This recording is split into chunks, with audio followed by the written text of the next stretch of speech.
அமரர் கல்கி அவர்களின் சிவகாமியின் சபதம் 2ஆம் பாகம் காஞ்சியின் முற்றுகை.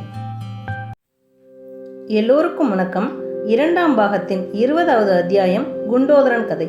கடந்த பதிவில் புத்த பிஷு ஓட சென்று கொண்டிருந்த ஆயனரும் சிவகாமியும் எதிரே பல்லவ போர் வீரர்கள் வருவதை பார்த்ததையும், கடைசியா ஆயனரோட சிஷ்யன் குண்டோதரன் அவங்க கிட்ட வந்து சேர்ந்ததையும் பார்த்தோம். இப்போ குண்டோதரன் கதை என்ன அப்படிங்கிறத வாசிக்கலாம் வாங்க. குண்டோதரன் குதிரையிலிருந்து குதித்து இறங்கி வந்து சாலையில் நின்ற ஆயனரின் பாதங்களில் சாஷ்டாங்கமாக நமஸ்கரித்தான். பின்னர் எழுந்து நின்று, ஐயா, என்னை ஆசீர்வாதம் செய்யுங்கள். தங்களுடைய திருவருளினால் தான் நான் உங்களை தேடி கண்டுபிடித்தேன் என்று சொன்னான். ரொம்பவும் சந்தோஷம் குண்டோதரா, நீ தேடிக்கொண்டு வந்து சேர்ந்ததில் எனக்கு வெகு சந்தோஷம். ஆனால் உன்னை கைவிட்டு நாங்கள் வந்து விடவில்லையே. நீ அல்லவா திடீரென்று எங்களை கைவிட்டு விட்டு மாயமாய் மறைந்து விட்டாய். எங்கேயப்பாய் போயிருந்தாய் என்று ஆயனர் கேட்க, குண்டோதரன், குருவே, நான் என்ன செய்வேன்? காஞ்சியிலிருந்து அன்றைக்கு ரதம் ஓட்டிக்கொண்டு கண்ணபிரான் வந்தான் அல்லவா, அவன் ஒரு சமாசாரம் சொன்னான். என் பாட்டி எனக்கு கல்யாணம் பண்ணி வைப்பதற்காக பெண் பார்த்து வைத்திருக்கிறாள் என்றும் உடனே வரச் சொன்னாள் என்றும் தெரிவித்தான். அப்புறம் காரியம் மிஞ்சிவிடப் போகிறது என்று உடனே போய் பாட்டியிடம் கல்யாணம் வேண்டாம் என்று சொல்லிவிட்டு வருவதற்கு காஞ்சிக்கு ஓடினேன். உங்களிடம் சொல்லிக்கொண்டு போகலாம் என்று பார்த்தால் வீட்டில் உங்கள் 2 பேரையும் காணவில்லை. ஒருவேளை தாமரை குளக்கரையில் இருப்பீர்களோ என்று ஓடிப்போய் பார்த்தால் அங்கேயும் உங்களை காணவில்லை. இந்த புத்த பிஷுதான் தாமரை குளக்கரையில் நின்று கொண்டிருந்தார் என்று சொல்லிக்கொண்டே குண்டோதரன் நாகநந்தி அடிகளை ஏறிட்டு பார்த்தான். என்னை சொல்கிறாயா தம்பி? இந்த பல்லவ சாம்ராஜ்யத்தில் உள்ள புத்த பிஷு நான் ஒருவன் தானா? வேறு யாரையாவது பார்த்திருப்பாய் என்றார் நாகநந்தி அடிகள். இல்லை சுவாமி, இல்லை, தங்களைத்தான் பார்த்தேன். கையிலே 7-8 ஓலைச் சுருள்களை வைத்துக்கொண்டு ஒரு ஓலையை படித்து கொண்டிருந்தீர்கள். நாகப்பாம்பு சீர்வதைப் போல் சீறிக்கொண்டிருந்தீர்கள். சிவகாமியின் மனதில் அப்போது சுருக்கென்றது. மரப்பொந்திலே அவள் வைத்திருந்த மாமல்லரின் ஓலைகள் காணாமல் போனது அவளுக்கு நினைவு வந்தது. அப்போது நாகநந்தி, என்னப்பா உளர்கிறாய்? நானாவது தாமரை குளக்கரையில் நின்று ஓலை படிக்கவாவது என்றார். ஆயனரும், வேறு யாராவது இருக்கும் குண்டோதரா, அப்புறம் உன் கதையை சொல் என்றார். இல்லை குருவே, இவரையே தான் பார்த்தேன். இவருடைய முகத்தையும் இவர் சீர்வதையும் பார்த்ததும் எனக்கு என்ன தோன்றிற்று தெரியுமா? அதை சொல்லக்கூடாது. சொன்னால் பிஷுவுக்கு கோபம் வரும். கோபம் வந்து என்னை கடித்தாலும் கடித்து விடுவார் என்றான். நாகநந்தியின் கண்களில் தீப்பொறி பறந்தது. ஆயனரோ நிலைமை விரசமாய் போய்கொண்டிருப்பதை உணர்ந்து, பாருங்கள் சுவாமி, இப்பேற்பட்ட புத்திசாலி சிஷ்யனை வைத்துக்கொண்டு என்ன சிற்ப வேலை செய்வது?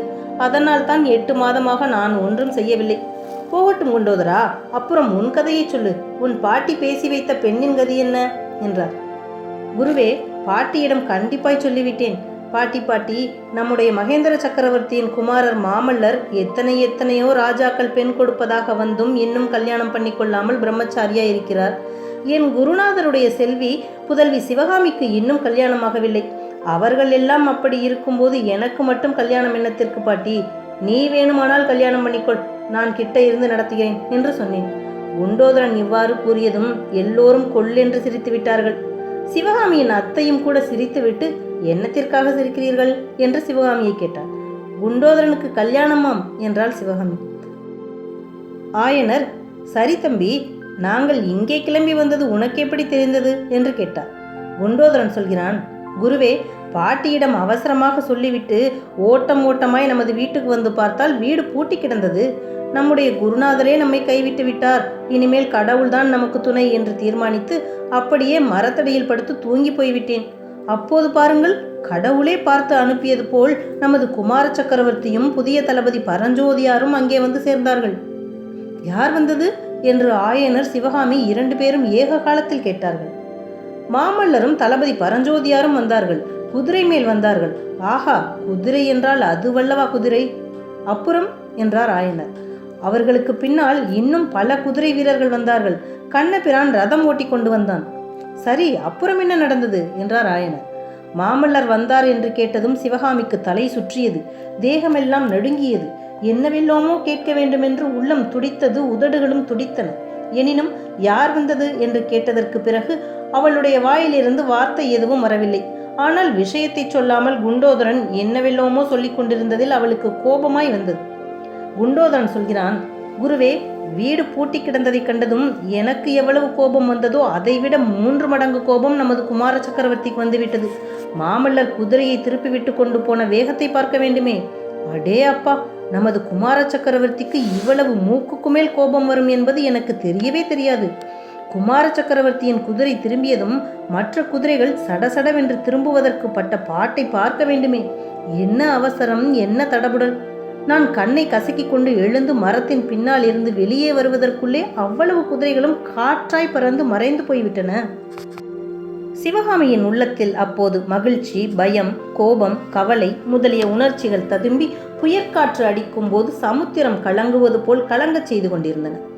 மாமல்லர் தன்னை தேடி வந்தார் என்பதில் மகிழ்ச்சி, அவருக்கு வந்த கோபத்தை கேட்டதில் பயம், அவர் வருவதற்கு முன்னால் கிளம்பும்படி செய்த நாகநந்தியின் மேல் கோபம், செய்த தவற்றை எப்படி திருத்துவது என்பது பற்றி கவலை, இப்படிப்பட்ட பலவகை உணர்ச்சிகளுக்கிடையே ஒரே ஒரு விஷயத்தை தெரிந்து கொள்ள அவளுக்கு ஆவல் துடிதுடித்தது. ஒருவாறு நெஞ்சை உறுதிப்படுத்தி கொண்டு, அப்பா, குண்டோதரன் சொல்வது எனக்கு நிஜமாக தோன்றவில்லை. குமார சக்கரவர்த்தியாவது நம் வீட்டுக்கு வருவதாவது? அவர்தான் யுத்தத்துக்கு பயந்து கொண்டு கோட்டையில் ஒளிந்து கொண்டிருந்தாரே என்றார்.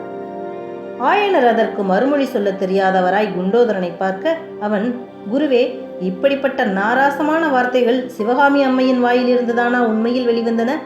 வீராதி வீரனான மாமல்லராவது யுத்தத்துக்கு பயந்து கோட்டையில் ஒளிந்து கொண்டிருக்கவாவது இப்பேற்பட்ட கொடிய அவதூரை எந்த பாவி சிவகாமி அம்மையின் காதில் போட்டது? சக்கரவர்த்தியின் கட்டளைக்காக அல்லவா மாமல்லர் இத்தனை நாளும் கோட்டைக்குள்ளே இருந்தார். சக்கரவர்த்தியின் ஆஞ்ஞை வந்தவுடனே மாமல்லர் நேரே போர்க்களத்துக்கல்லவா புறப்பட்டு போகிறார். போர்க்களத்துக்கா? எந்த போர்க்களத்துக்கு என்று ஆயனர் கேட்க, தெரியாதா குருவே? நாடு நகரமெல்லாம் அறிந்த விஷயமாயிற்றே. மகேந்திர சக்கரவர்த்தி வடபெண்ணை கரையில் முடக்கப்பட்டிருக்கும் தைரியத்தினால் கங்க நாட்டு துர்விநீதன் காஞ்சியின் மேல் படையெடுத்து வரும் செய்தி தங்களுக்கு தெரியாதா? அவனையும் அவனுடைய படையையும் எதிர்த்து துவம்சம் செய்வதற்குத்தான் மாமல்லர் திருக்கழுக்குன்றத்திலிருந்து நமது தற்காப்பு படையுடன் போயிருக்கிறார். சற்று முன்னால் இந்த சாலையில் ஒரு படை போயிற்றே, நீங்கள் பார்க்கவில்லையா? அந்த படை தென்பெண்ணை கரையிலேயே காவலுக்கு இருந்த படை. போர்க்களத்திற்கு போகும் மாமல்லருடனே சேர்ந்து கொள்ளத்தான் போகிறது. இதையெல்லாம் நீங்கள் தெரிந்து கொள்ளவில்லையா என்றான் குண்டோதரன். வெகு சாதுவாகவும் பேசவே தெரியாத மந்தனாகவும் இத்தனை நாளும் தோன்றிய குண்டோதரன் இப்போது இவ்வளவு வாசாளகனாய் மாறியிருந்தது ஆயனருக்கு ஒரே ஆச்சரியத்தை அளித்தது.